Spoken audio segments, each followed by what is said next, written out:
Good evening, everybody. Let me start again. Good morning, everybody. Here it's 9 o'clock in the morning here in Western Australia, and we're here at the Dhammaloka Centre.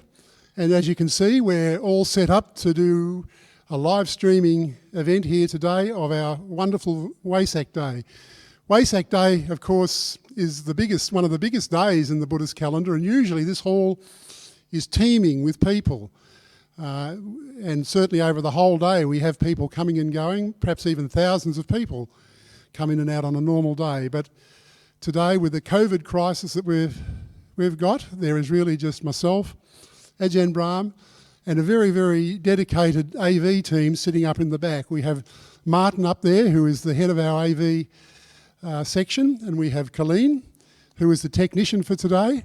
And I think even in the background I can hear his voice, but I can't see him. Is Jake Mitra, and Jake has really done some wonderful work on our AV facility to make sure that that this whole day goes as good as we can. We have even got a couple of moving cameras today that we can follow Ajahn Brahma around when he actually does the circumambulation later on. So we have a big program for today. There's going to be 2 sessions live streamed today. The first session will go from now, 9 o'clock, until 11 o'clock. And then this afternoon, again from 3 o'clock till 5:30. So we're going to start off in a moment with taking the 3 refuges and the 5 precepts. And then Ajahn Brahma will then continue on to give a Dharma talk. And then we're going to be all together just in doing a guided but sitting meditation. You'll be doing that at home. And then we'll be taking the 3 refuges and the 5 precepts, and then some Parita chanting by Ajahn Brahma. And then he'll go off and have his lunch.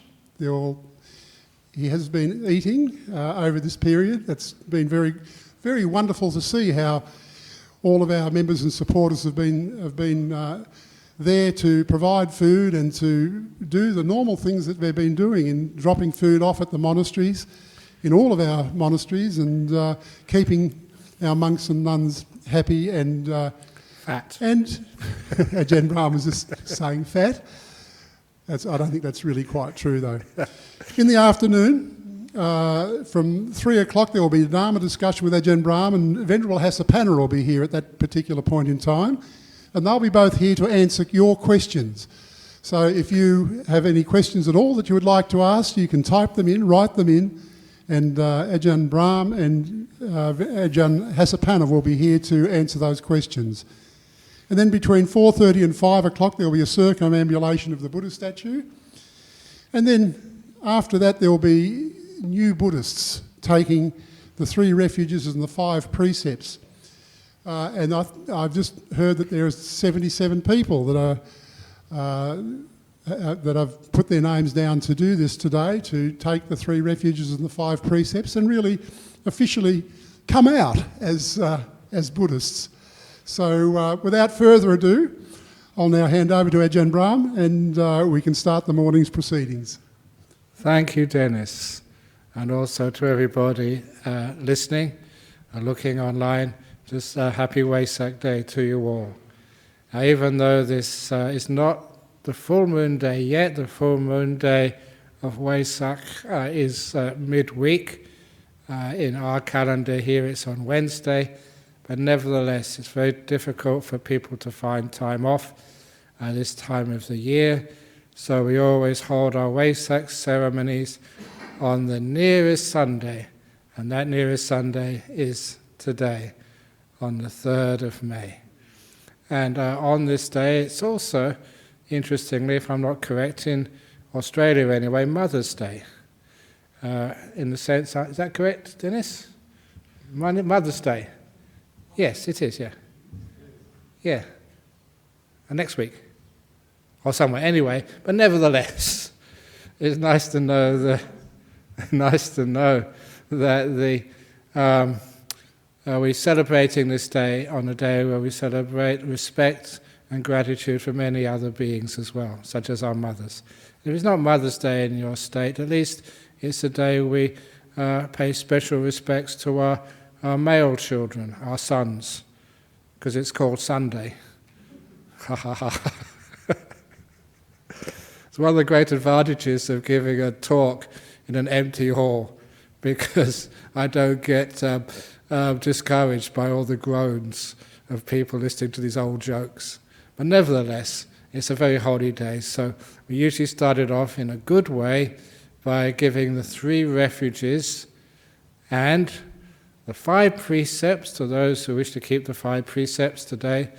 And those 5 precepts, as I hope you would know, is not intentionally taking the life of another living being, not taking what's not given to you, in other words, not stealing, and not committing adultery, and not sort of lying, and also not taking any alcohol or non-medicinal drugs for the day. Those are the basic 5 precepts. So hopefully that everyone listening today can actually take those 5 precepts for today. And the 8 precepts is something a bit more, and the 8 precepts is making sure... Have we got some good sound there? Yes, okay, yeah. For the 8 precepts, it's the 3rd precept is not just not committing adultery, but just moving away from all types of sexuality, and almost like living like a monk or a nun for the day. And also the 6th precept is not sort of eating in the evening, so we just have our meals in the morning time, and lunchtime is just before midday, and in the afternoon, evening and night time we can still have things like juices and cups of tea, and even cheese and chocolate. It depends on where you live. And those are allowables if you really need them for the afternoon or evening or night time. So it's not that hard to do without a meal in the afternoon or evening. I've been doing that for the last 45 years, or for almost 46 years now. And still, I don't lose weight. And the next precept is not wasting one's time in entertainment by watching TV or radio or movies, and not singing or dancing, not wearing cosmetics which just hide the reality of who you really are. In other words, just coming close to a sense of truth, taking away the opportunity to watch movies and stuff. So instead of escaping from life, we have the opportunity the whole day to come closer to life, to be here, without any of these modern ways of escaping from the real world, just for a day.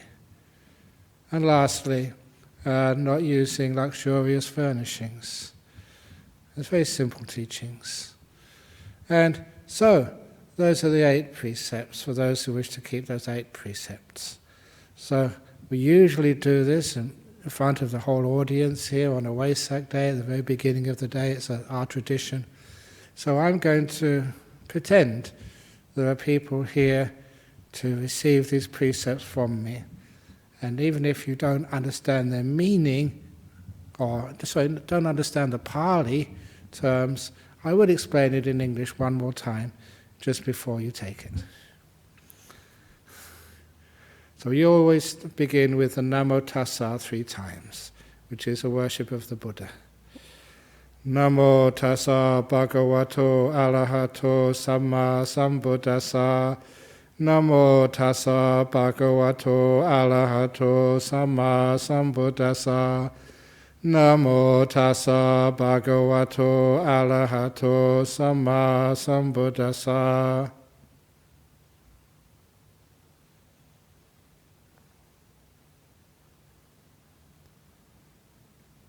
That is the homage to the Lord Buddha, whose birth, enlightenment and final passing away we are remembering today.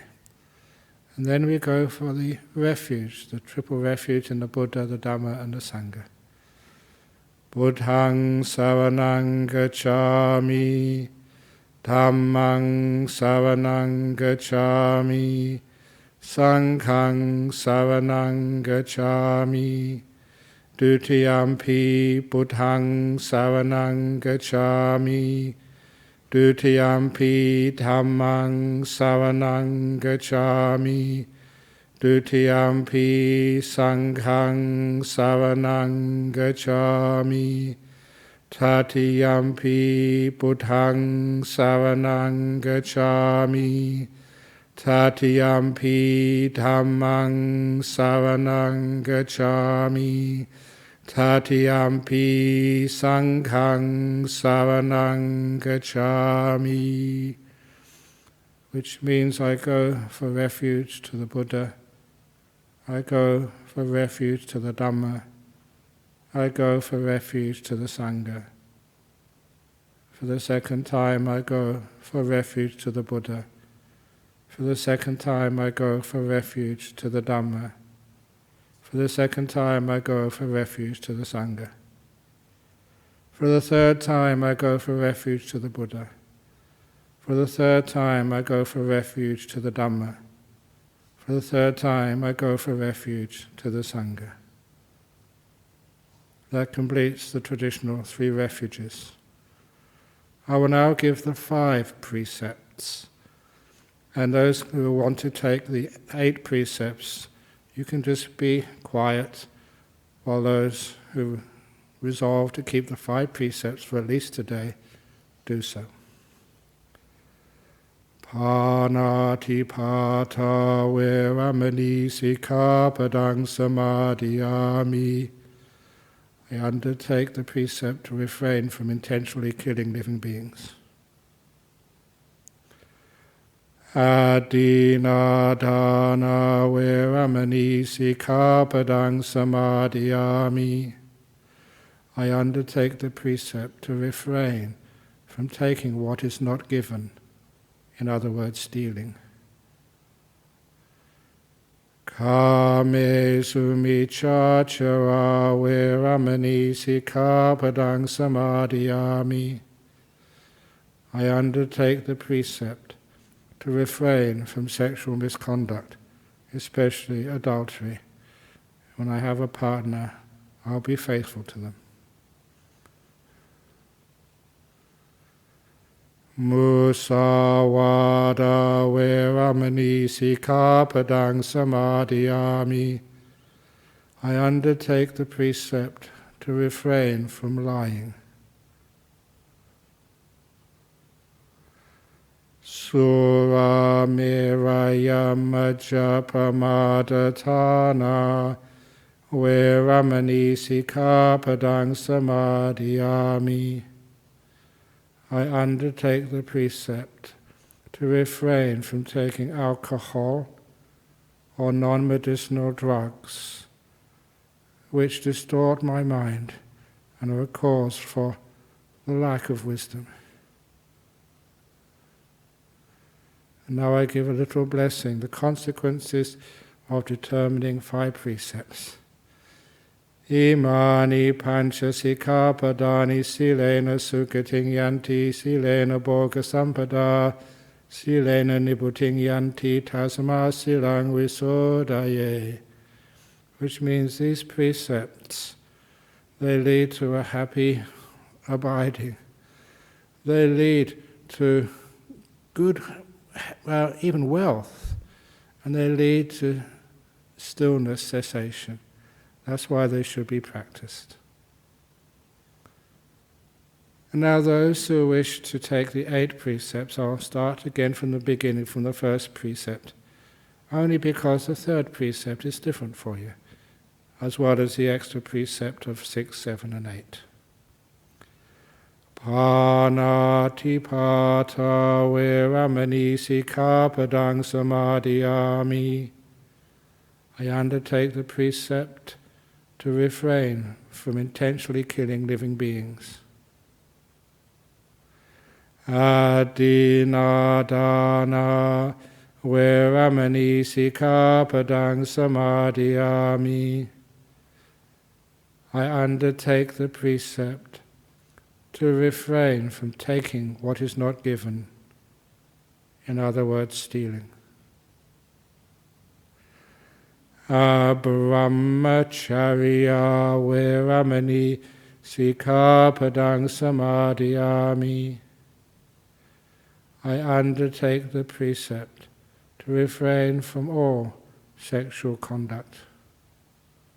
Not just misconduct, but also sexuality. Musawada veramani sikkhapadang samadhiyami. I undertake the precept to refrain from false speech, such as lying.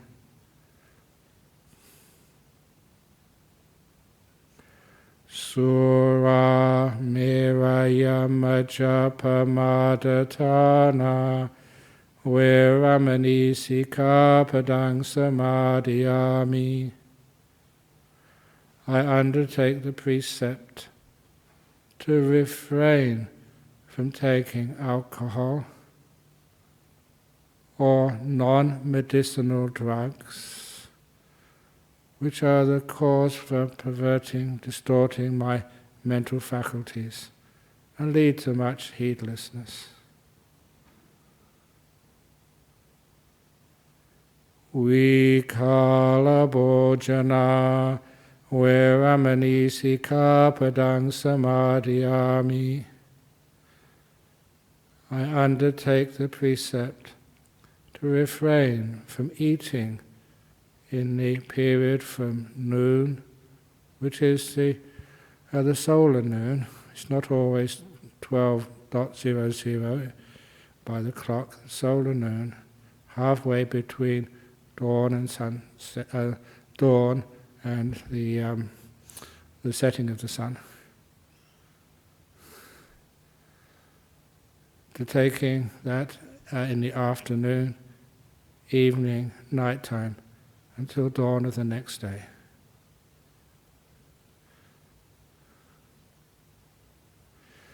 Nacha Gita Vadita Visukha Dasana Mala Ganda Vilepana Dharana Mandana Vibhusanatana veramani sikkhapadang samadhiyami.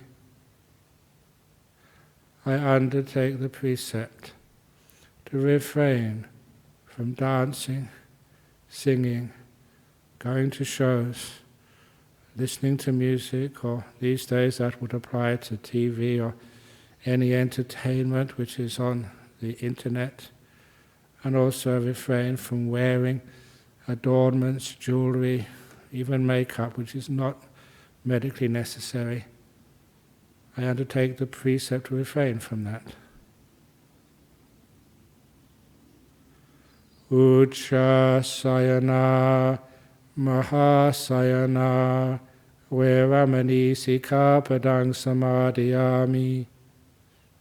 I undertake the precept to refrain from using luxurious, high, you may even say pompous, seats and bedding, to use only simple furnishings while I'm taking and keeping the 8 precepts. It does not mean that to go to sleep tonight you have to sleep on the floor. You can if you wish. A simple bed is fine, but nothing luxurious. Those are the 8 precepts. And these 8 precepts also, they lead to a happy future. They lead for your wealth, because we don't waste so much in our life. And they lead to this beautiful cessation of freedom. That's why you're encouraged, whenever you can, to keep those 8 precepts.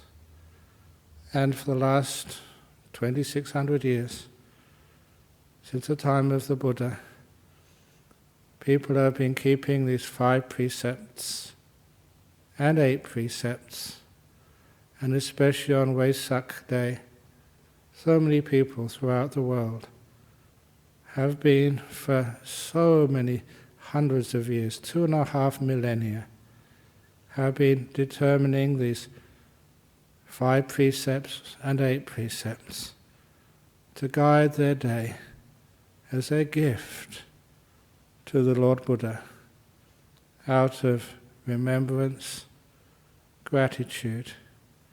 The Buddha encouraged us to do this.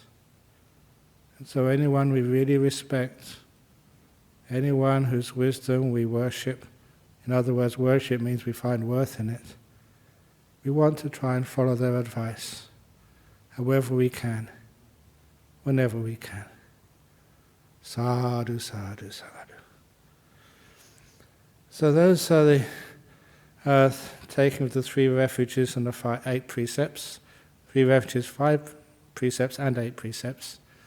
So please, if you can't keep those precepts for any reason whatsoever, it may be that, some medical reason, or because of the family in which you live, or because you have to go to work and the work is very demanding physically, then it's fine to be able to even actually keep 7 precepts or 6 precepts or whatever. It's not something which people are going to be criticizing if you break something. This is just an encouragement in what we call renunciation, giving up, letting go of desires, rather than following desires. Simply because there are 2 types of freedom to be found in this world. One is called the freedom of desire, where you can come and go wherever you want, to do whatever you want, to get whatever you want, to enjoy whatever you want. And of course, that type of freedom is common and normal. But the other type of freedom is what we call the freedom from desire. So desire, wanting, craving, is not something which controls you. You can say no to it. You can restrain and renounce. And that's what these precepts do.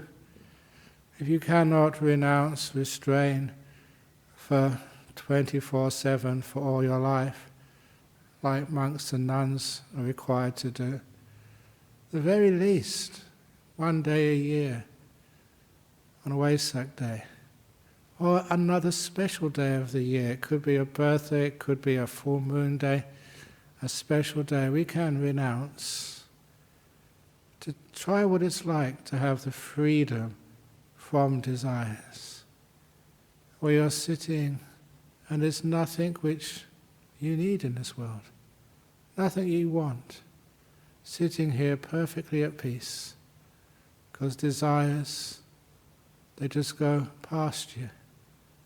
They don't drag you and possess you and make you do what they want to do. It's a freedom from desire, otherwise called contentment.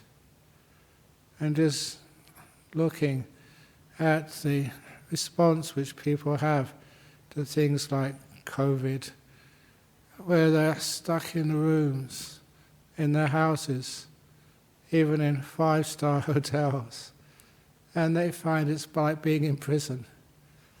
When I heard that, it reminded me of that little simile of what is the difference between, say, a good Buddhist monastery and a prison. Because when you compare the facilities and the lifestyle of monks in Bodhinyana Monastery in Serpentine, that's the only real monastery, it's the only monastery which I really know, because I live there and I've been there for over 36 years now. So I know that obviously very well. And it's quite austere compared to life in a prison. We only eat once or twice a day. And we don't have such a choice of food, and there's no TV. Most of the monks sleep on the floor. Oh, there's so many things you can say, just how simple it is. Or some people would confuse that simplicity with austerity. How austere it is compared to even the severe prisons in Australia. And of course I've been into many of those prisons teaching. But it doesn't matter. There's still a huge waiting list of people trying to get into monastery. and a long waiting list of people trying to get out of jail. What's the difference? A monastery and prison. In a monastery, the communities there, the monks, the nuns, they want to be there. In a prison, they want to be somewhere else. In a prison, desires are still there. In a monastery, we're growing freedom from desire. So I often remember I don't often think, but I remember just my cave, the little cave in which I live in Bodhinyana Monastery. And in that cave there's hardly anything there. There's no computer in the cave, no TV, there's no music, there's no books. There's just the mattress on the floor, my meditation cushion, a bottle of water, flashlight, and a clock. That's all, that's my possessions. I wouldn't want it any other way. So little, but so free. It reminds me, this is the freedom from desire, which we're celebrating. Contentment, peace. You don't need much to have that peace. So, today we're celebrating the three great things about Vesak. And sometimes people want to know which is of those three events, the birth, the enlightenment and the final passing away, which was the most important, the most things which bring sort of goosebumps to you. And many people would often say there was the place where the Buddha became enlightened, at Bodh Gaya. But to me, I always think the most greatest place, the one which is top of the list if we want to have a list of places to worship and revere, was in Kushinara, where the Buddha said his final bye-bye to samsara, to left with nothing remaining. But before we get to the end, you can start at that beginning, and that beginning where the Buddha was born into this world. And there at the place called Lumbini, such a simple place in the middle of a forest where the Buddha was born. And according to the tradition, Edward, as soon as he was born, could actually walk 7 steps and make a statement, could actually speak. This is my last life. I am the chief, the best. That's a strange thing for a newborn child to say anything at all, let alone those words. But I was trained as a theoretical physicist at Cambridge. And a theoretical physicist has to put aside all the theories and follow the facts, follow the logic. It seems that it should not be possible that a newborn baby could speak. But in my life of being open to strange phenomena and being able to investigate some of those strange occurrences of life, I have come across cases, authentic cases, told to me by parents who have nothing to gain from lying, and whose very demeanor and way of speaking gives me the sense that they're telling the 100% truth of their child speaking. And of course, one of those cases which I've mentioned a few times was of a young married couple here in Perth, Western Australia, it's many years ago now, who weren't Buddhist. I think you'd call them free thinkers. They didn't go to a church or a mosque or a temple or anything. But the second child, when it came home from the hospital, spoke twice. The first time when it spoke, though the mum and dad thought they were both imagining things. The words were a response to this kid's newborn baby, elder brother, who said who said good night to his young baby brother. And the baby brother said good night back. And the first time they thought it was imagination, or maybe just some trick of the wind. But the second time they were paying full attention, 100% mindfulness, as the baby spoke again. Said good night, Peter, to his elder brother. It was only a few days old. Should not be possible, but it happened. And there's been many other cases since that time.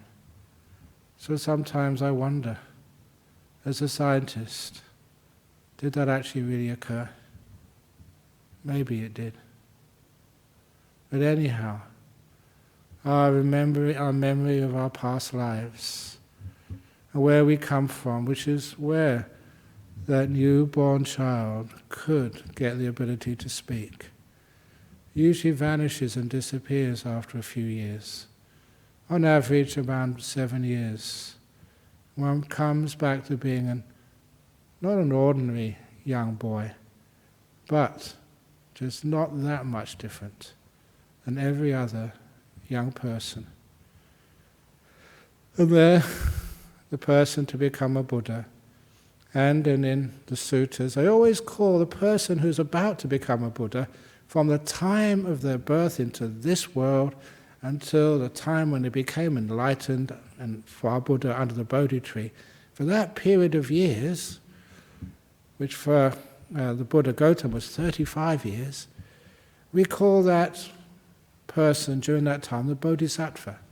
That's the Bodhisattva time. A person who's about on the path to become enlightened. Not there yet, but on the path. And anyway, that Bodhisattva, just remembering something from the past. What did it remember? And of course, being sort of a Western Buddhist who follows facts rather than traditions. And facts, I mean some of the traditions or some of the teachings which one can read in the suttas. There's one of the favorite suttas, is called the Ngati Sutta in the Majjhima Nikaya, where the Buddha Gautama recalls an event a long, long time ago, where there was a very poor potter called Gatikara. Gatikara actually means one who makes pots, who was a chief disciple of the previous Buddha called Kassapa. There's been one Buddha, there's been many Buddhas in the past. That is accepted in most traditions. And Kassapa had this disciple called Gatikara. And Gatikara had a friend called Jotipala. And Jotipala did not like Kassapa the Buddha at all, and even called him a shaving-headed good-for-nothing, and never wanted to go and listen to his teachings at all. And eventually Gatikara forced his friend Jotipala to meet the Buddha. Literally started dragging him by the hair. And Jotipala said, "Wow, you're going to really extreme lengths to make me see this Buddha Kassapa." So Jotipala decided to go and see. And as soon as Jotipala saw Buddha Kassapa and listened to the teachings, he realized why his best friend Gatikara was such a strong disciple of Buddha Kassapa. And he had so much faith that Jotipala decided to become a monk himself, and became a monk under the Buddha Kassapa. And when our Buddha Gautama, told that story, he said, that was me. He was recalling a previous life.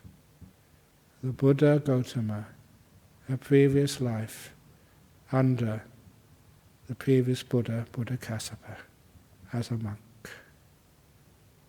So, you'd expect somebody with that degree of spiritual strength.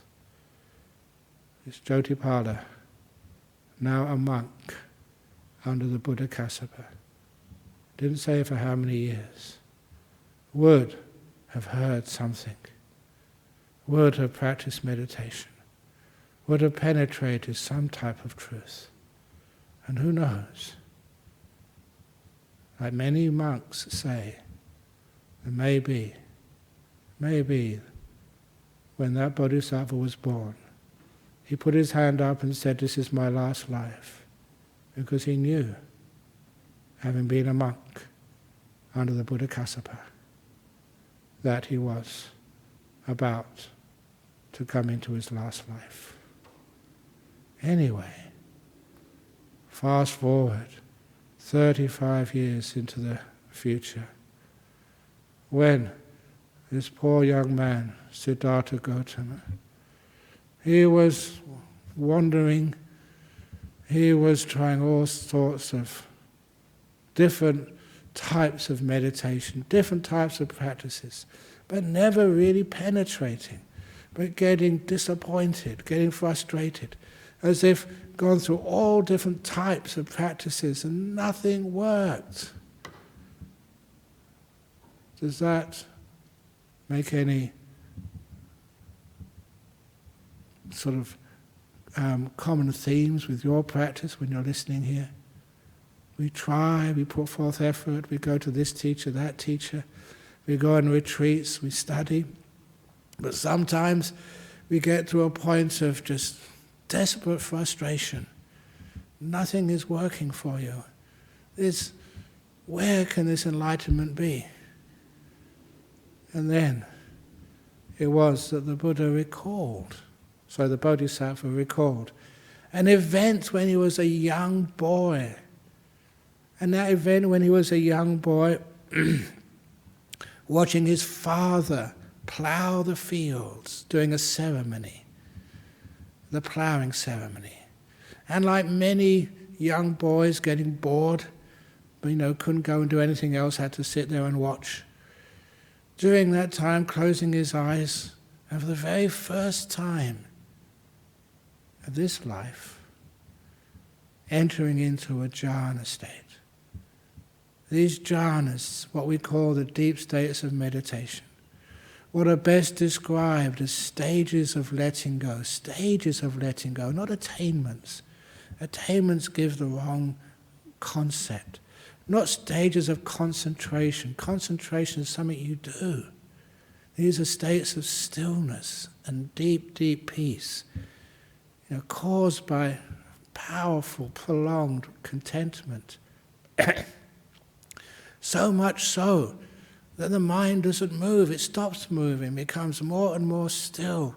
And some of the deeper movements of the mind, the deeper wantings, are abandoned. They disappear. And your mind becomes more and more and more calm, more still, the body disappearing and the mind becoming almost perfectly still. And those states are not boring states, not at all. States of great bliss and joy and happiness. But he was only a 6 or 7-year-old boy who didn't realize just what those experiences meant until maybe 29 years later, a 35-year-old, or about to be 35 soon, is trying hard, putting forth effort, giving his whole life to that spiritual search. Thought maybe that experience of deep meditation was the path to awakening, And the word he used in the Mahasachaka Sutta is a way to bodhi. Bodhi means awakening. What does awakening mean? It means the mindfulness gets strong and powerful and penetrating, not ordinary mindfulness, but mindfulness where you can focus, you can stay on something and see its beauty, to see things you've never seen before in something, to look at it and see its details and its texture, and see if you can stay with something long enough, with powerful enough mind, it just opens up to you and tells you her secrets. This is life secrets, the Dhamma secrets. Only when that mindfulness is strong, when it's been awakened. So, he said, maybe that is a path to this deep awakening. And of course, he said, yeah, I think it is. So he's also, the next part of this, what happened on Vesak, was also really important. It's a worldly thing, but it's important. The Buddha just improved his health. He ate, he washed, and he found a comfortable place to sit meditation. And what's now called Bodh Gaya, in those days Uruwela, just a park, a garden next to the river Nirangela, when there was no one around. It was next to the river so you could bathe. It was cool. It was hardly any mosquitoes or flies. You got a nice tree. Somebody just gave him some delicious food which was supposed to be an offering for a god. But the Buddha, to be the Bodhisattva, was given it and ate it. A good meal, a comfortable place to sit. And there, having looked after his body, cared for it, made it comfortable, not overeating, not undereating, a nice cushion to sit on under the Bodhi tree, in the shade of that Bodhi tree, then closed his eyes, and then in deep, deep, deep meditation, letting go of everything, letting go of the whole world. And before that enlightenment happened, they have all these so-called myths, but some of these myths, and as a logical scientist say, no, maybe some of these myths are true. And of course, after many years as being a monk, some of these things you can say, well, yeah, they are true. This demon, Mara, trying to stop the Buddha becoming enlightened. First of all, trying to attack his lust, if there's any lust in there. Putting forth visions of, because he was a male, beautiful women. Putting forth promises of power. You have so many good qualities. Forget being an enlightened Buddha. You can be a great leader of mankind, womankind, and do so much good in this world. Promising all these possibilities instead of enlightenment. But the Buddha held firm and just stopped. Stop wanting. Stop wanting to lead the world. Stop wanting to have whatever pleasures he needed. Stop wanting everything. And when you stop wanting things like that, just the mind becomes very peaceful, very still. It appears a different way than you've seen before. It gets blissful, but impenetrable. It's the jhana realms. And in those jhana realms, you stay for long periods of time. And when you emerge afterwards, what they call the 5 hindrances, the desires and ill will, which bend the mind to suit what you want to see and hide what is too challenging for you to see. Those hindrances of restlessness, never being able to be still enough to keep your attention at a place and really penetrate its meaning. Or just too tired because you've been running around so much mentally. Those tiredness, those restlessness, that wanting, that denial, and lastly the doubt. Instead of saying, this can't be true, what's happening? You suspend that. It's just that skill which was taught to me in science. When you're doing an experiment, when you're collecting data, you suspend your doubt. Now's not the time to measure the readings coming on your equipment, to say it's good or say it's bad. Just take down the readings. Take them down without any distortion, even though they don't seem to be possible. Take them down. Record them. No doubt. Just gathering the information. No, this can't be true. This can't be true. It is true. Record it. It's happening. It's there. And so that abandoning of your doubt, and you're facing the information which is coming up to you, challenging, but it's there. And in case I'm losing you, just one of those occasions which I love mentioning to make sure that people aren't getting too bored or tired.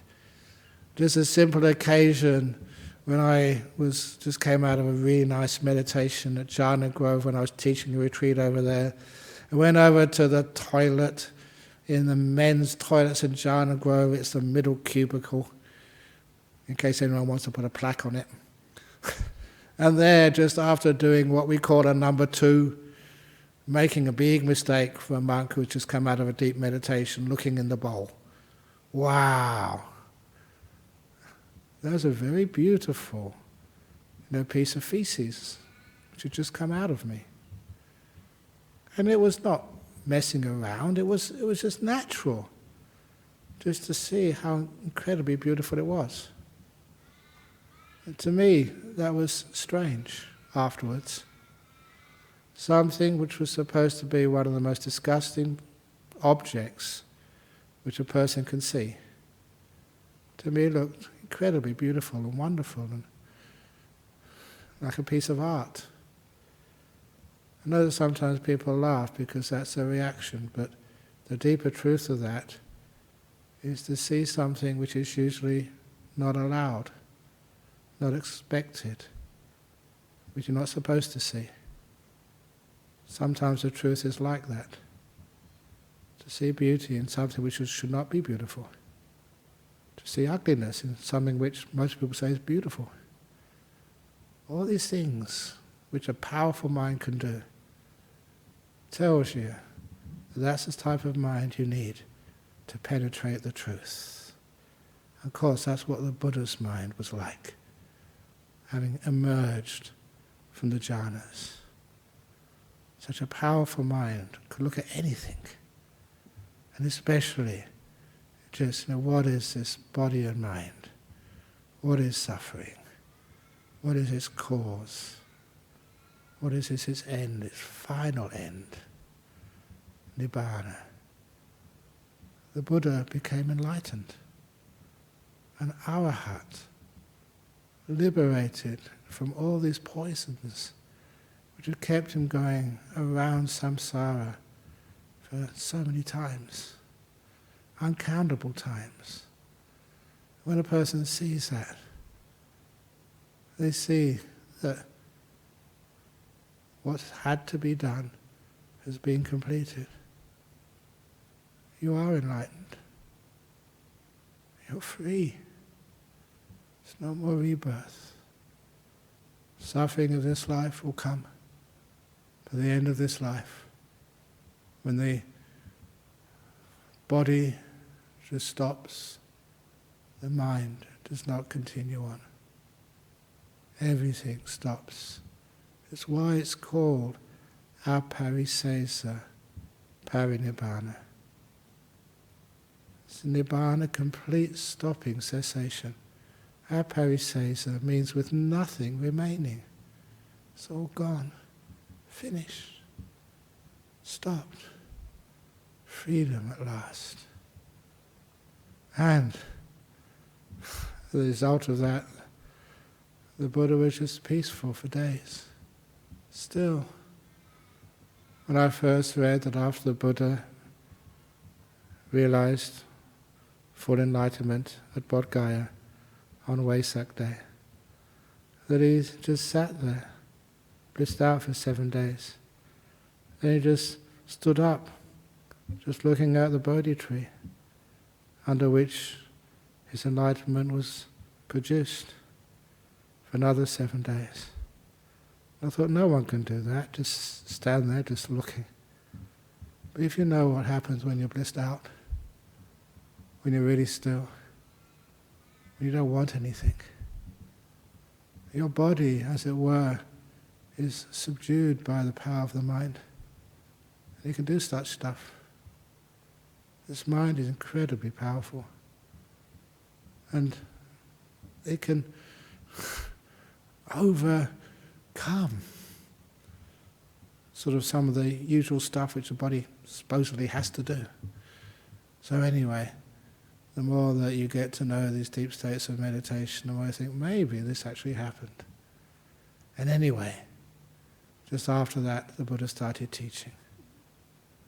But before he actually started teaching, there was the time when Mara came and said, okay, Mara is a person he's the head of that heavenly realm of people who control others, the Paranimitta Vasavati Devas. He's the head of that realm. And so he doesn't like people to get out of his power. And anyway, he admitted it, okay, to the Buddha, yeah. Okay, you've defeated me, you're free of me. I can't control you any longer. One thing he said to the Buddha, though, which I always find important, he said, now you're a Buddha, teaching others would be such a pain in the butt. We never actually said pain in the butt, but I think you can understand what I mean. It's just so difficult teaching others. You teach them everything and they don't understand, or they argue, or they say that it can't be this, it must be that. And you teach one person and they think you're great, and so they tell their friends, and then you've got to teach 2 or 3 or 4 people. It's like Covert, it becomes... people contract it from you. The faith is a nice thing to be able to give. Faith is contagious, if it really works. So anyway, the Mara said, don't teach, it'll be a pain in the butt. And we said, no, I'll teach for the benefit and happiness of all beings. Because, it's like, and the person who actually asked him to do that was the Brahma Sahampati. Sahampati.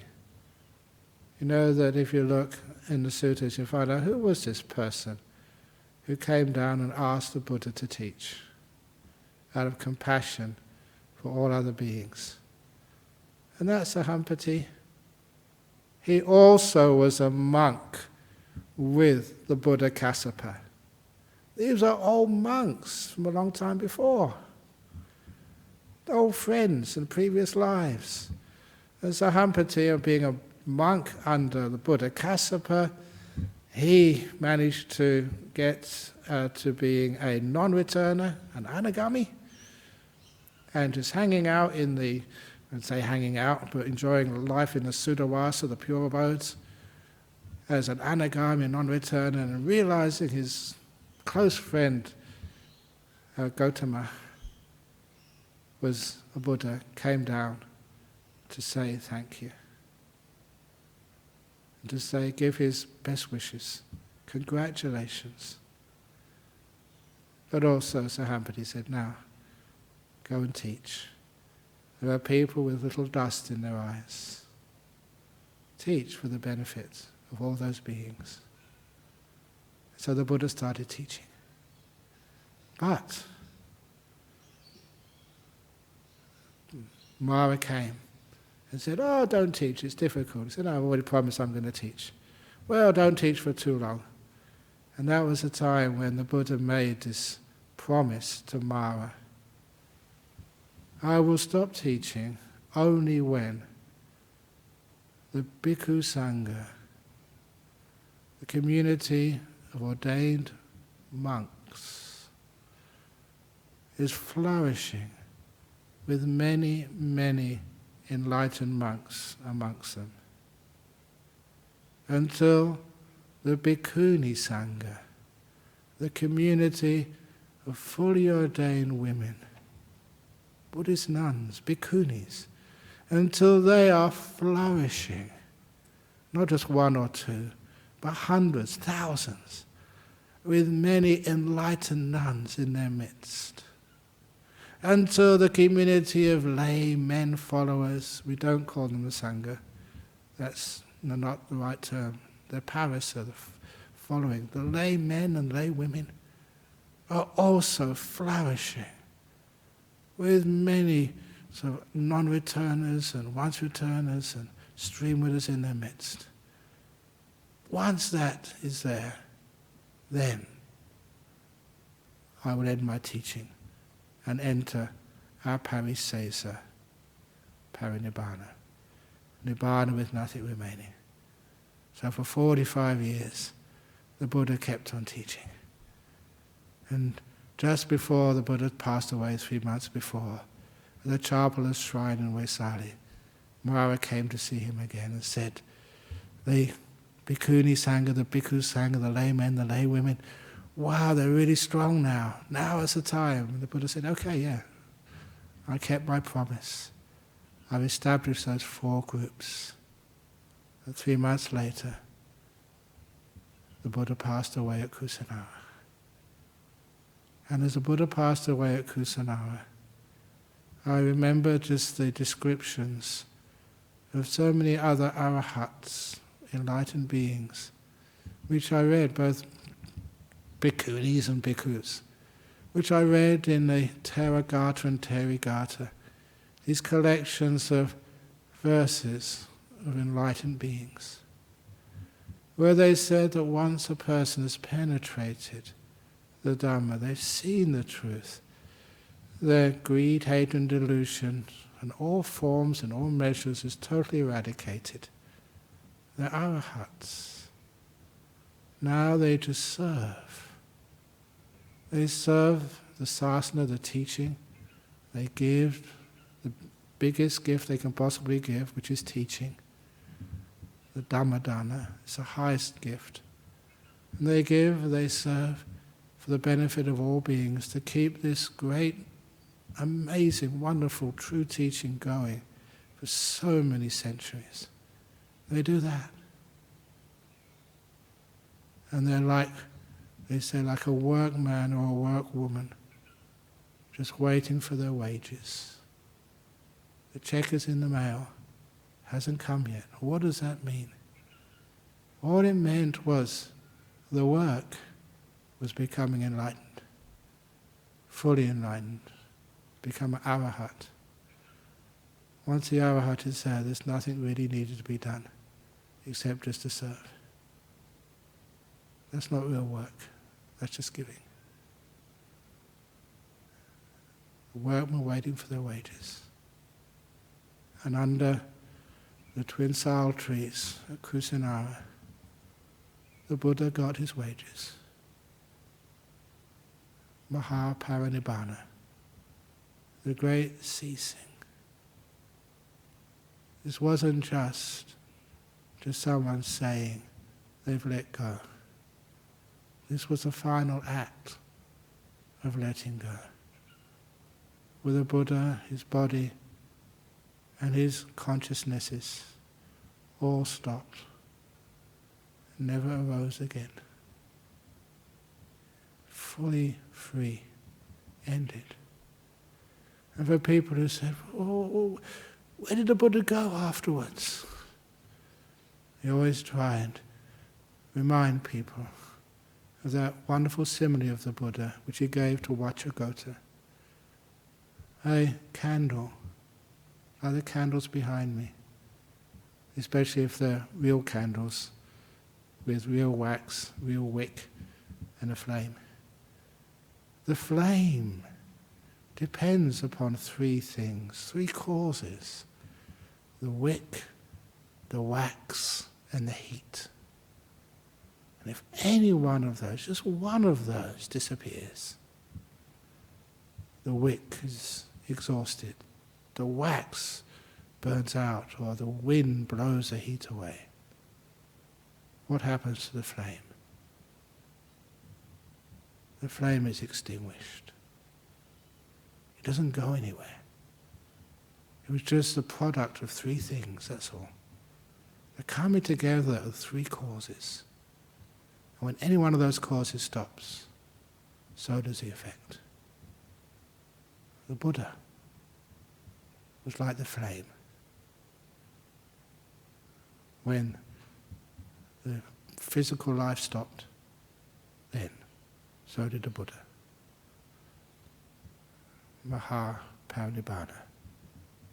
And that's what we celebrate at Kusinara. And even though there's more people who do their celebrations on Vesak at Bodh Gaya, to me the special place would always be Kusinara. That's where fulfill the promise made at Bodh Gaya. The Buddha left samsara once and for all. Brilliant, beautiful, amazing.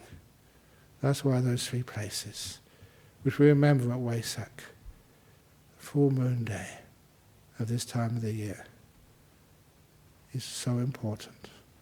I did mention to Dennis earlier, this is the 50th year of me celebrating Vesak as a young Western man. 1970 was the first Vesak I ever celebrated. And that was over in Cambridge University Buddhist Society. I remember that because it's important. So please, may we all remember Vesak, celebrate it, and see if we can learn and follow the example of the Buddha and let go, disappear, and this experience for ourselves as a man, as a woman, young, old, does not matter. This is not about your body. It's about the mind. You bring comfort to the body. You ease it. And then the mind's joy takes over. And the mind becomes still and peaceful. It lets go and disappears, stage by stage, emptying until there's nothing left. Really nothing. So that's the talk for Vesak Day 2020. Sadhu, sadhu, sadhu. Okay, if you want to stretch a little bit, scratch or whatever you want to do. And in 2 minutes, we'll start a guided sitting meditation. That will go till 10:30, and then some more people will be joining in at 10:30, so I'll give the 3 refuges and 5 precepts again, followed by the traditional blessing of Pirit. And that will be until 11 o'clock, when I'll have my lunch. Okay, so I think those of you who are ready, we can actually start the guided meditation. And today's guided meditation, I've been keeping this. I don't usually plan things, but this one, I admit I'm planning this. Because it was many years previously when I was over in Singapore and someone said, please, please, please come to our little center, it was a kindergarten, and do something. And it was very close to Vesak, so can you please teach your children what Vesak means? And it's very hard teaching like 3-year-olds and 4-year-olds and 5-year-olds. But that I started, well, Vesak, where the Buddha was born, when the Buddha was born. So I got all the children to walk 7 steps and put their finger up the right way round, and to say, this is my last birth, as a way of acting out the birth of the Buddha, and then the enlightenment of Bodh Gaya. I said, now, sit down. And you can see the big Buddha statue in the Singapore Buddhist kindergarten, Little Gems it was called. And said, see the Buddha statue, see if you can sit like that. Just, right leg over the left leg is a Burmese position. Right hand over the left hand, thumb slightly touching, back straight, chin down, close your eyes. And then I taught them through imagining they were the Buddha, just enlightened. And that was so powerful, not just for the kids, because they were so quiet, even for me teaching it, and for the parents who were also there. It was so good, they asked me that evening, can you do that again, please, for us? And that's exactly what I'm going to do for everyone today. So, it's only going to be for 25 minutes, so be prepared. Sit down in your meditation posture. If you are sick and need to lay on the ground or lean against the wall with your feet out, that's fine. One advantage of not being in this hall is no one is looking at you. So you can point your feet anywhere and you won't get told off. It's very difficult sometimes. We have this rule, you can't point your feet at the Buddha, but in some places, the Buddha's all over the place. Any direction you point your feet, you're pointing at some Buddha somewhere. So anyway, close your eyes. And quickly just bring awareness onto your body. Making sure your body is comfortable as best you can. It will never be perfectly comfortable, but you can make it better. The mindfulness, together with the kindness, making kindfulness. Such a powerful way of looking at your own body.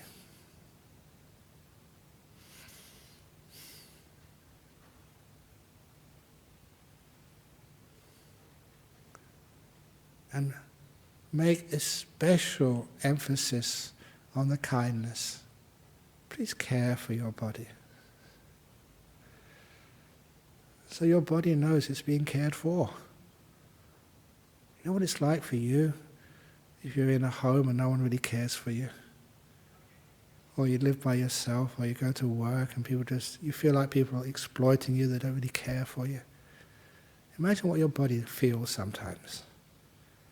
You exploit it, you don't really care for it.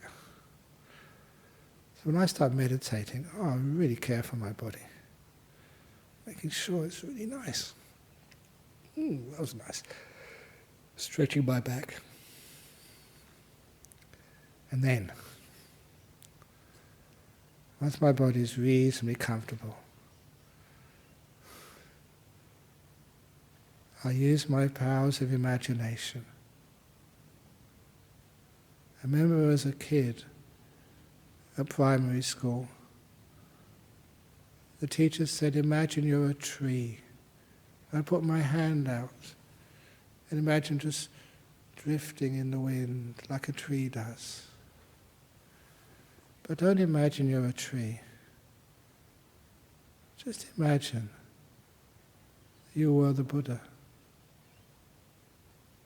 You're the Buddha sitting under the Bodhi tree on Vesak so many years ago.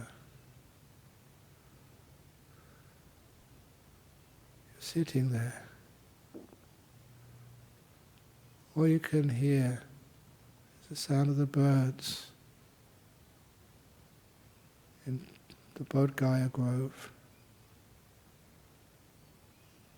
You're under the cool shade of a Bodhi tree.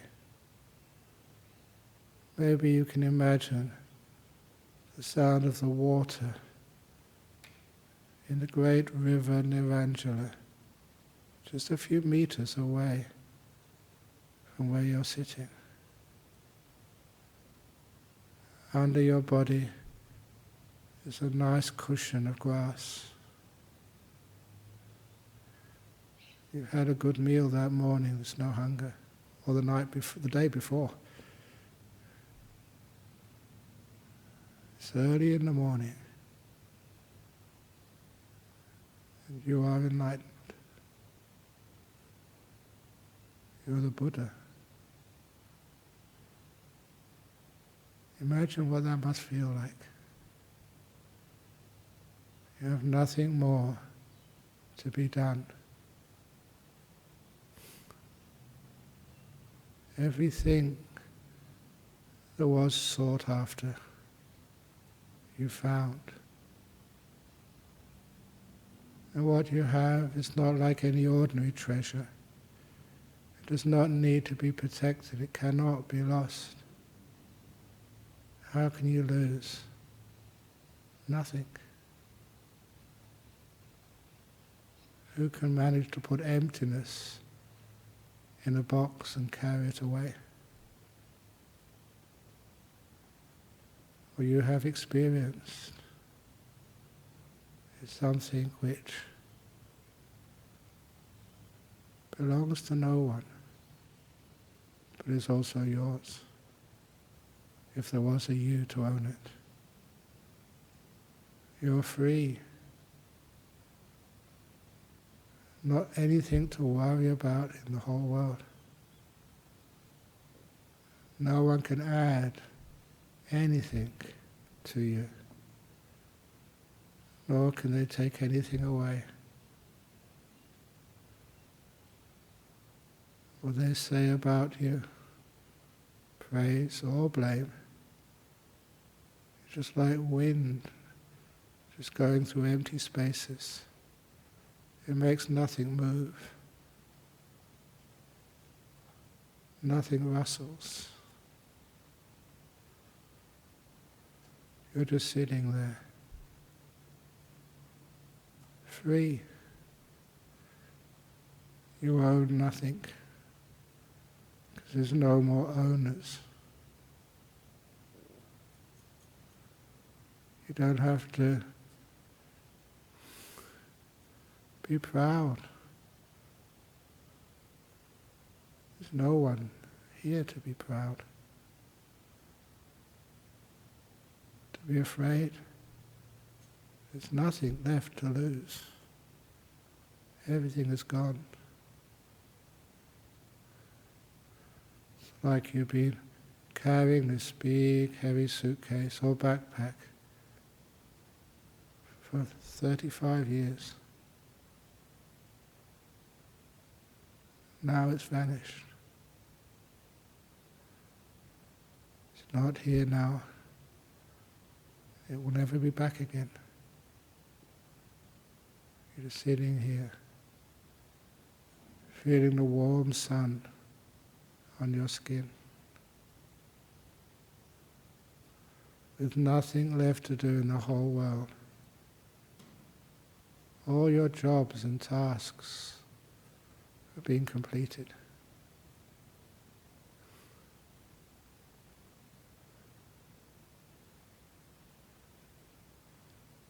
Everything on your list,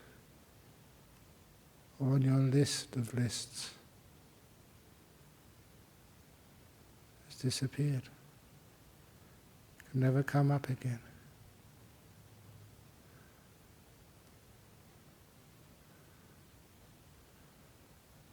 Like all of the information, emails, passwords on your data bank in your computers is all deleted. Deleted forever. You're free. No one to bother you. You have no burdens, no business. Nothing to be done. You're just sitting here like a Buddha under the Bodhi tree. How does that feel? See if you can take that feeling and make it more solid. Many times people meditate, try to get something.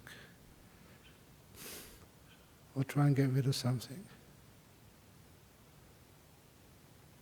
wanting to attain, wanting to be better. All those wantings are gone. Like a Buddha, there's nothing to improve. It's perfect as it is. There's no fault other than what's part of nature, which you cannot fix up. There's no need to pretend anymore. This is real.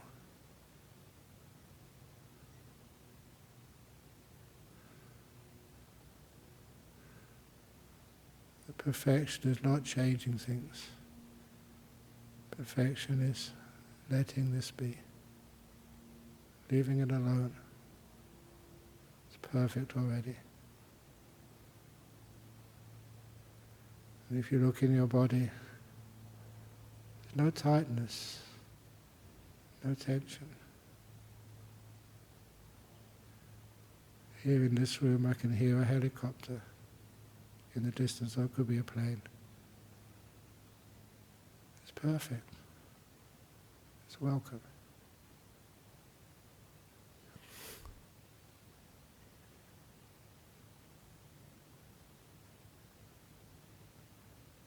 You only want to get rid of sound and fight it.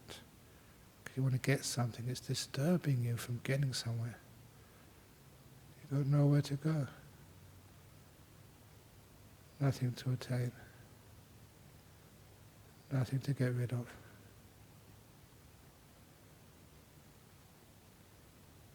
It's totally this moment.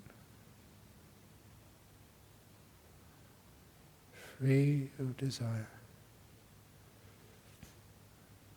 Nothing worth wanting anymore.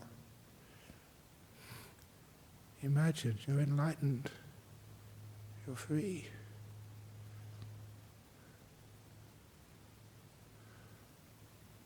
Praise and blame, it's just sound.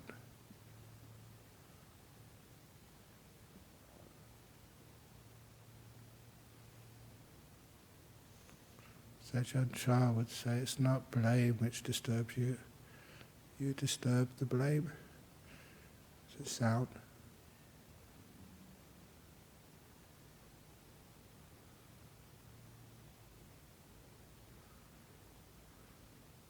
Nothing tensing up in your body or in your mind. You tense up trying to avoid things, or getting ready to chase something, when there's nothing to search for, when there's nothing which you have to get rid of. And this is perfect in its most complete sense. There's no source for wanting. There's no cause or condition for ill will. The mind just is. Not wanting anything, not getting rid of anything. And you observe your mind gets so peaceful. There's so many obstacles which you normally see, feel, know. They vanish, they're not there anymore.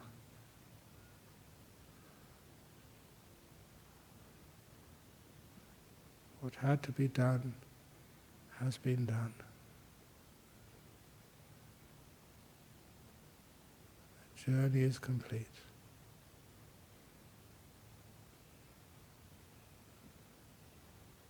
Nowhere to go.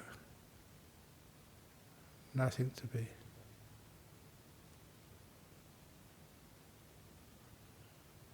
Imagine you're under the Bodhi tree, alone, but not missing anything. Even you are disappearing.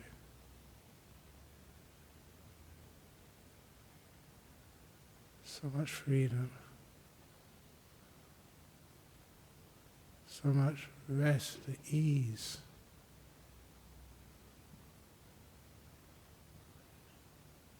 You're like a workman, a workwoman. Finish the job.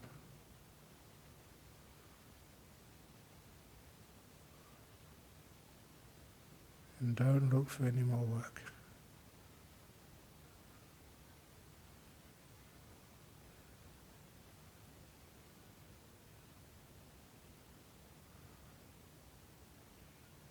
Perfectly at peace. Sitting with the body that's already been well fed. With the mind. There's no extra to be learnt or known. Nothing more to be done.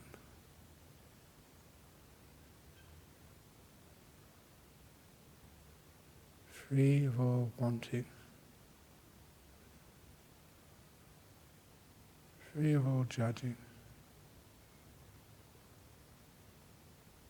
All these forces which kept the wheel of samsara rolling around, they're gone for you.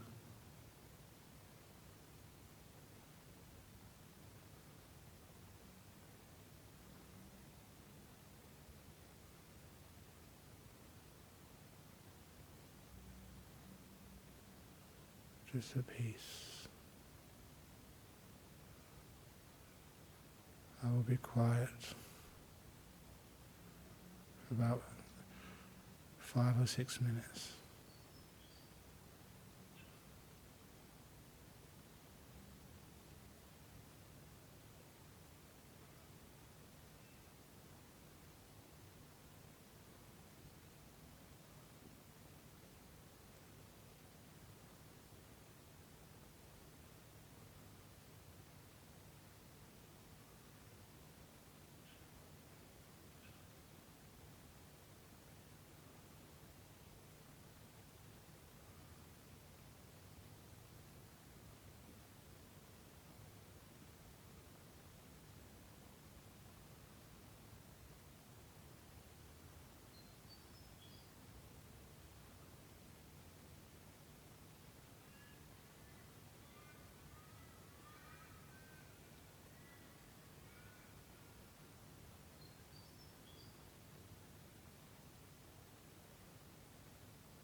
you feel now? How is your meditation feel? How much peace and inner freedom do you feel?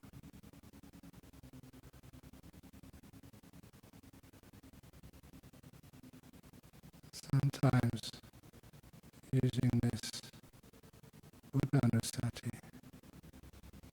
mindfulness of a Buddha, in this particular way, sometimes you get such a feeling of freedom. It's like a taste of nirvana.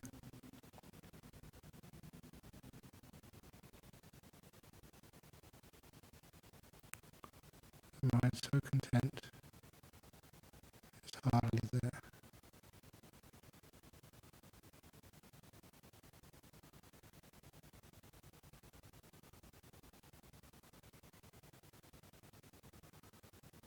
As you start to come out from the mind back into your body, feel this body is so relaxed, so at ease.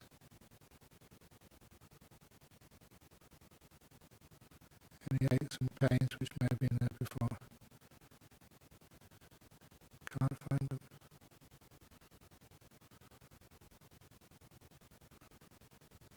The body appreciates having a quiet mind.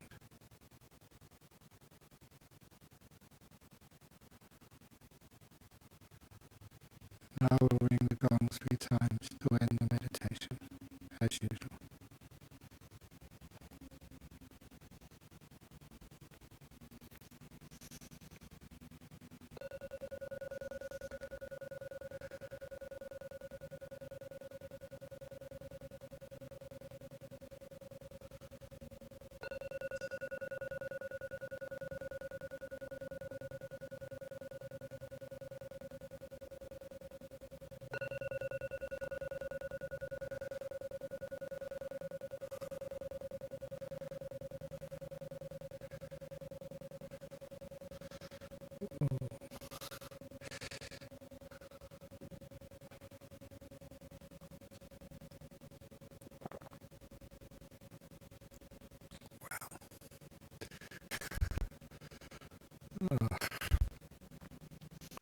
I really enjoy that. Anyway, now the next part of this morning's ceremony, we try and link it up to how we usually celebrate Vesak when there's lots and lots and lots of people here. And many people, would like blessings. And but before they do the blessings, the people who come a little bit later, I would like to take those 3 refuges and the 5 precepts. And then we give the traditional period, means that protecting chants. And those protecting chants, I've seen it work so many times. And sometimes that when we feel that, this is just superstition, you may think like that. But then after a while you find it has a power to it.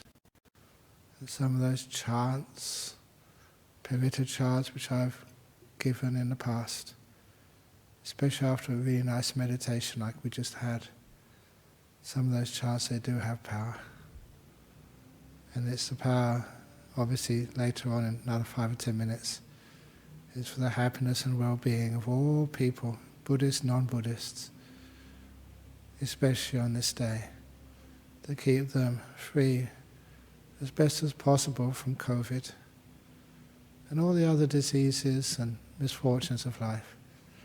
When those misfortunes or diseases do happen, please treat them as opportunities to grow in wisdom and letting go. And opportunities for those of us who are healthy to serve, to give.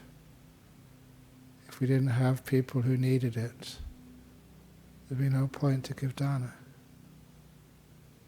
So thank you for all those people who are sick so we can serve. But first of all, we have the 3 refuges and 5 precepts again, similar to how we did it before.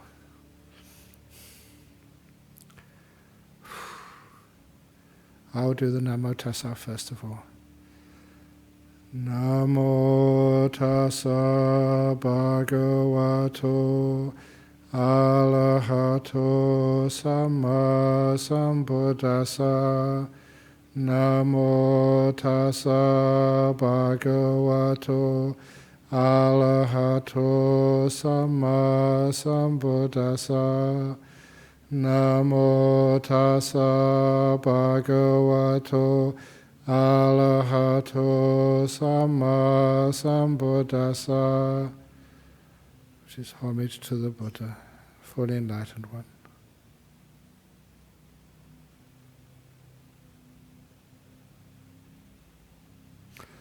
And now the three refuges. Buddhaṃ saraṇaṃ gacchāmi, Dhammaṃ saraṇaṃ gacchāmi, Saṅghaṃ saraṇaṃ gacchāmi. I take refuge to the Buddha. I take refuge with the Dhamma. I take refuge in the Sangha. Dutiyampi Buddhaṃ saraṇaṃ gacchāmi, Dutiyampi Dhammaṃ saraṇaṃ gacchāmi, Dutiyampi Saṅghaṃ saraṇaṃ gacchāmi. I take refuge to the Buddha. I take refuge with the Dhamma. I take refuge in the Sangha. Tatiyampi Buddhaṃ saraṇaṃ gacchāmi, Tatiyampi Dhammaṃ saraṇaṃ gacchāmi, Tatiyampi Saṅghaṃ saraṇaṃ gacchāmi. For the third time, I take refuge to the Buddha. Take refuge with the Dhamma. Take refuge in the Sangha. That completes the three refuges. Now chant, give the 5 precepts. Panatipata veramani sikapadaṃ samadhiyami. I undertake the precept to refrain from intentionally killing living beings. Adinadana veramani sikapadaṃ samadhiyami. I undertake the precept to refrain from taking what is not given, from stealing. Kame sumichachara veramani sikapadaṃ samadhiyami. I undertake the precept to refrain from sexual misconduct.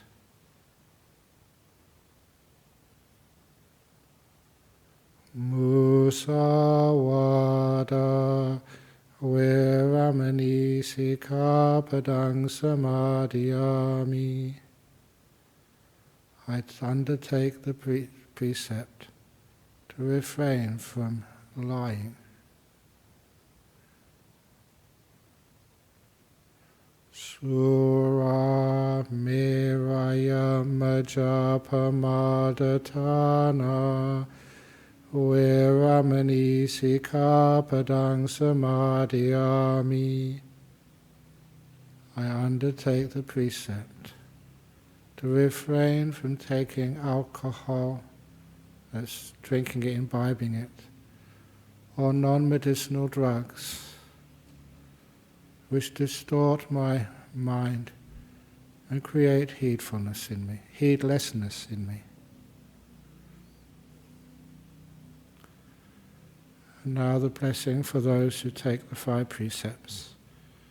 Idani panchasika padani silena sukating yanti silena bhoga sampada silena niputing yanti tasma silang visodaye. These 5 precepts, they lead to happy abidings, lead to wealth, they lead to nibbana, to cessation. Therefore, please, keep these precepts purely. Sadhu, sadhu, sadhu. And usually after giving the 3 refuges and the 5 precepts, now we have the Paritta blessing, which we usually give at this time. Usually there's many monks and nuns give this Paritta all together, but I'll just be imagining the monks which I share the monastery with, and the nuns as well, the bhikkhunis. I'm going to imagine them sitting next to me as I do the Paritta chant, which will last about 15 minutes for the happiness, benefit, blessings, good health of all the people who have the good fortune to hear it.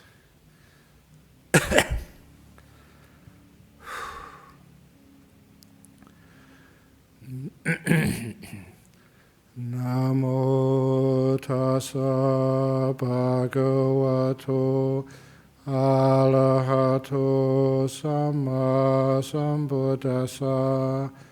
Namo tassa bhagavato arahato samma sambuddhassa. Namo tassa bhagavato arahato samma sambuddhassa.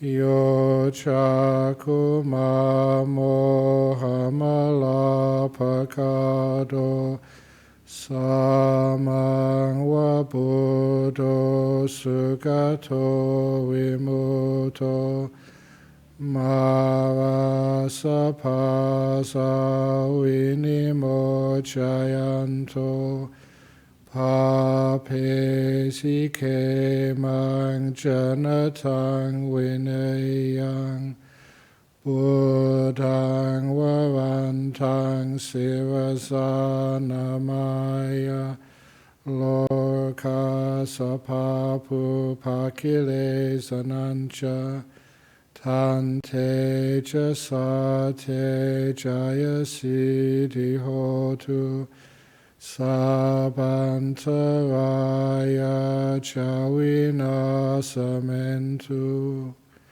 Dhammo dajoyo viyata sasatu dase siloka sapvinasayanto Papesike mang janatang vinayang buddham mang varantang sivasanamaya mohapadala vinajayantang tante jasate jaya siddhi hotu Sabantaraya chawinasamentu Sadamasena sukatanugoyo Lokasapapu pakile sajeta Santo sayang santiniyo jakocha Suwakata dhammang viditang karonti Sanghang varantang sirasanamami Buddhanubuddhang samasila diting Tante jasate jaya siddhi hotu Sabantaraya Chawinasamentu. Namo Arahato Samma Sambuddhassa Mahesino. Namo Uttamadhamma Sasowa Kata Sewate Nidanamo Mahasangha Sapi Visuddha Sila Ditino. Namo Mataya Vada Savatanataya Sadhukang. Namo Makati Tasa Tasa Vatu Taya Sapi. Namo Kava Pabhawe Naviga Chantu Padawa. Namo Kava Nubawe Nasuwati Hotu Sabada.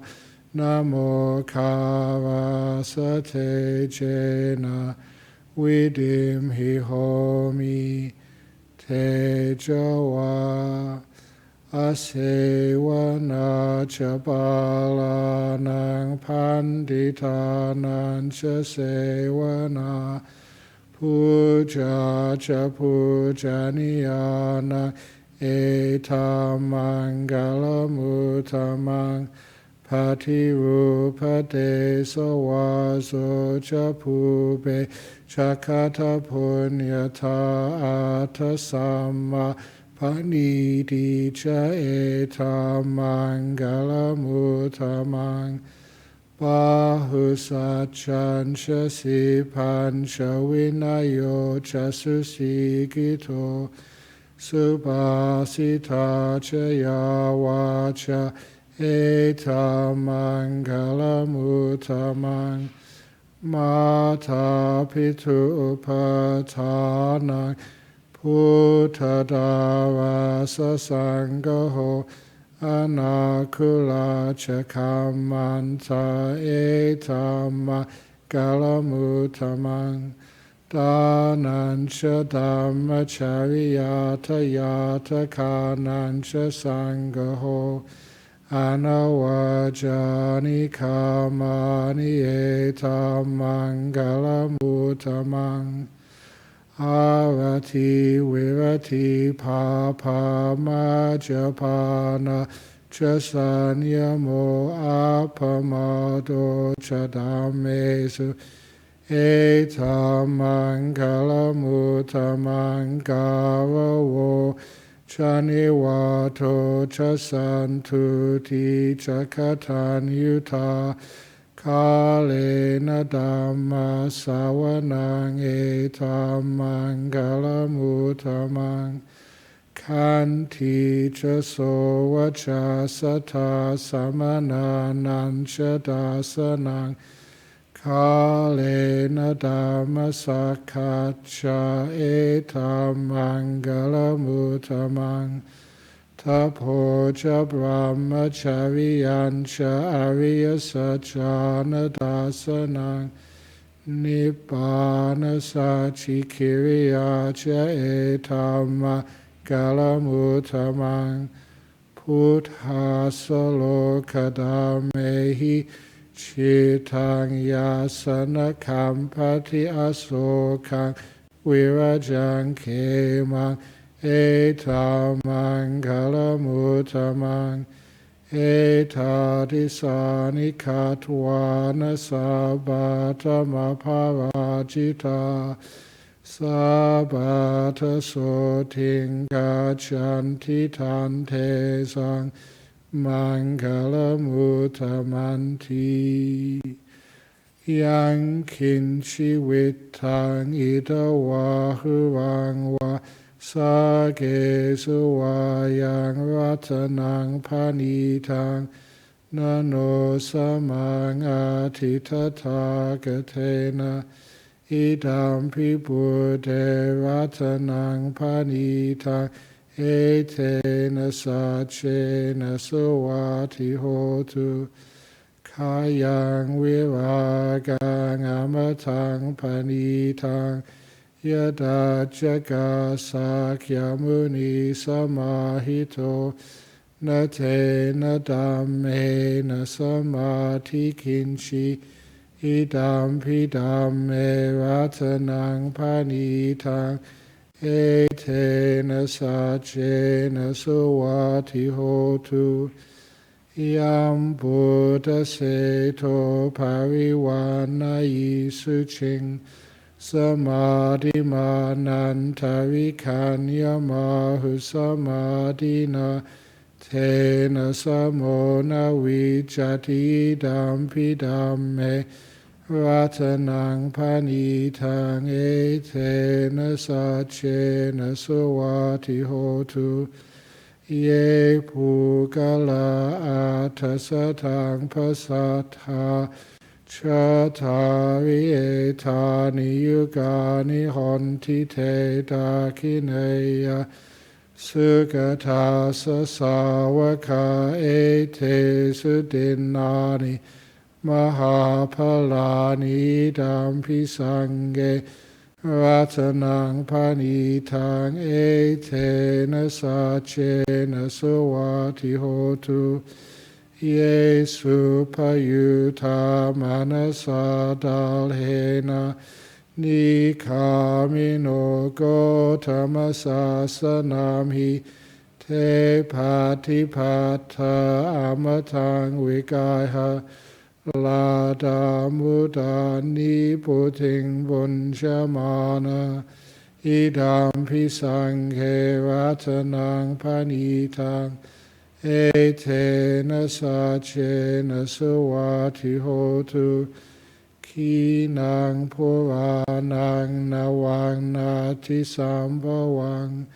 virata chitaya tike bhavasming te kina bija avirulhi chandani banti dira yatayang padipo idam pisange ratanang panitang etena sachena suvati hotu metansha sabalokasming manasam bhavaye aparimanang udangado chatiriyansha sampadang averang asapatang titansharang nisino va sayano va yavata savikatamido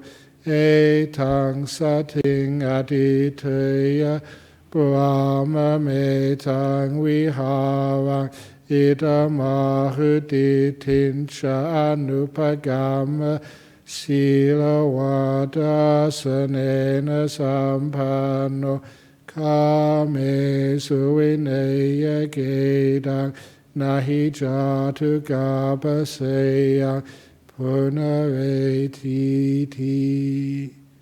itipiso bhagava alahang samma sambuddho vicacharana sampanno sugato lokavidu anuttaro purisa dhamma sarati sata deva manusana buddho bhagavati sova kato bhagavata dhammo sanditiko akaliko ehipasiko opanayiko pachatang veditabo vinyu hiti supatipanno bhagavato sawaka sangho ujupatipanno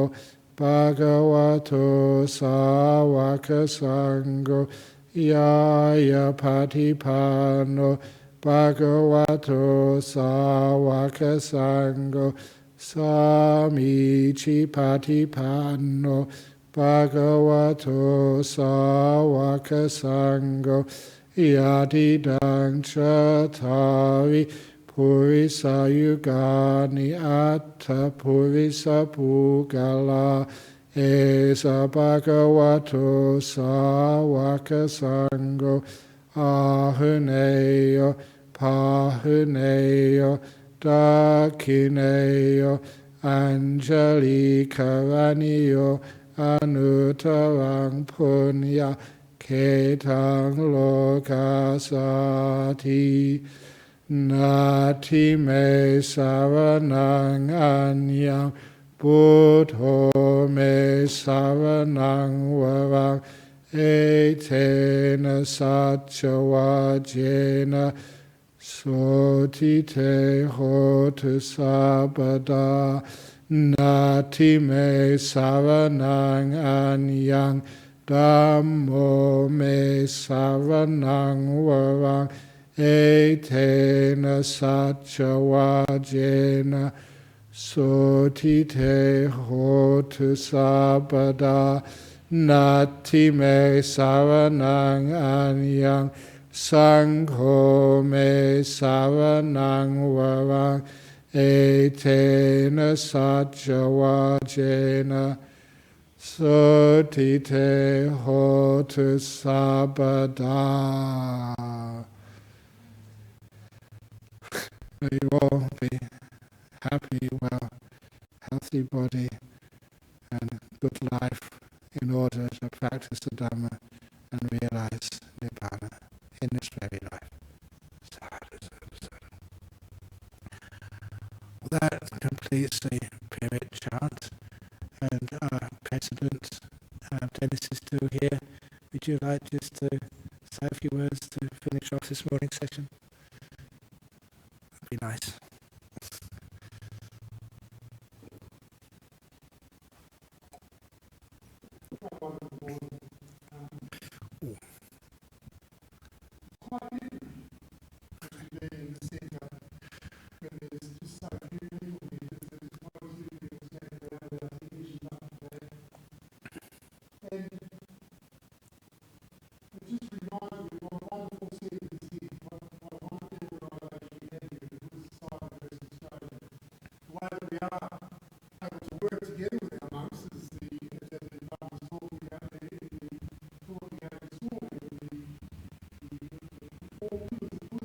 Buddha promised to bring into existence before he died. And what a wonderful thing. And when I look at this centre, that's what I see here. I see the four pillars of our wonderful Buddhist organisation working so well together. We've got monasteries now that are growing everywhere, mainly because of the fine work that Agian Brahmas does here. We've got a worldwide reach with our internet from the wonderful work that our AV team does. And I might just give a plug too to Sol and Taz and all the other people that sort of keep this website that we've got, to keep it healthy and to keep it running so smoothly. I'm just looking over here at Eddie. Eddie's been calling me last night because he was concerned about how this centre might look, whether you'd be able to feel the joy and the happiness that sort of goes into a lot of the things. If you just look at the stage here that Eddie has prepared here for us with all of the lights that Agian Brahmas is sitting in. It's really just gives you an idea of the wonderful feeling, that the emotional feeling that is here, that our members want to convey to the world. I would also just like to mention our committee, because this year we haven't been able to have an annual general meeting. So the committee have just really soldiered on. We're probably going to be doing something about that soon that we'll let you know about as time goes on. But just the committee, especially the executive committee, our treasurer, the vice president, the secretary, how hard they all work. And then Bill Prins is around here somewhere, looking after the security of this place and looking after the whole Dhammaloka centre here. We're in the process too of starting up a care group That will be coming to you fairly soon. So really the Buddhist society is, we're so motivated, so interested to bring you these Buddhist teachings, the Buddhist teachings that just thinking about the Four Noble Truths, what a wonderful set of stanzas they are, the Four Noble Truths. And as I'm thinking about this COVID crisis that the whole world's involved in, we're all locked down and where we're not able to do the usual things that we are able to do, but it really does give us a really good idea of just what this first noble truth of dukkha really means. Because oftentimes that can get a bit disguised, can't it? Because we kind of follow along with our lives and what we're doing, and sometimes you don't see the suffering. Sometimes it's hard to see just what dukkha means. But it's in a time like this that we really do get the chance to reflect, to be able to see that this world is not satisfactory, that there is this dukkha that's really at the heart of all of our beings. And this is really what Agian Brahmas been so eloquently able to sort of show and teach, and especially in this morning's wonderful talk that he gave.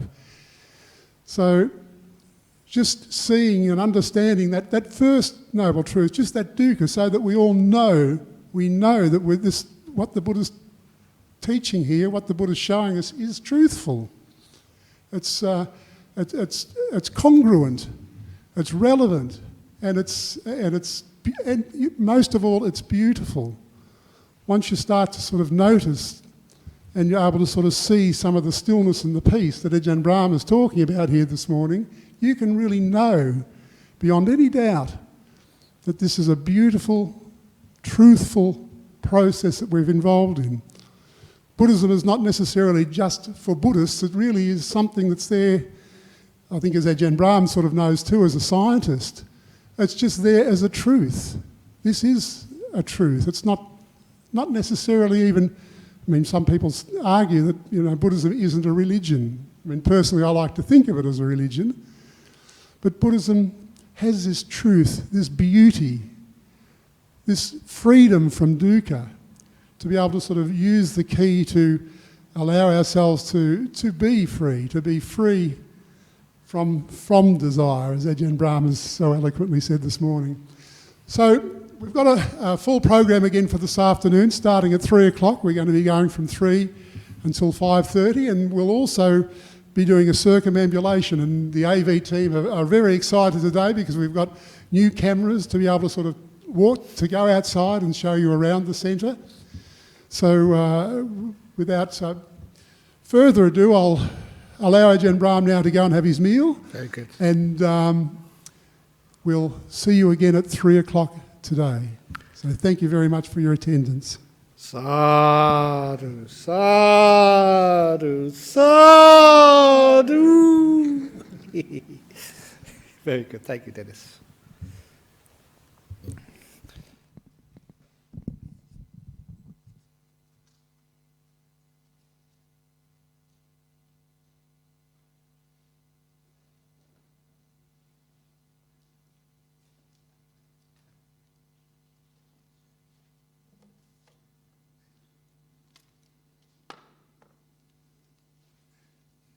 You've got some masks here, Ajahn Brahm.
Buddha is a symbol of those three differences.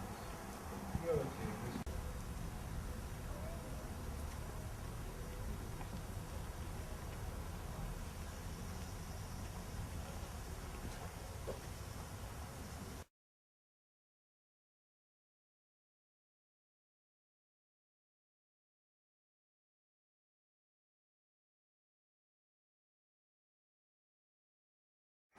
and you turn around.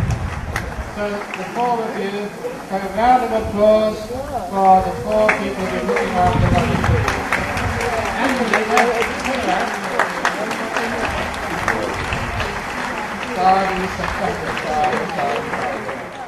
To the greatest being that's ever lived, the Lord Buddha.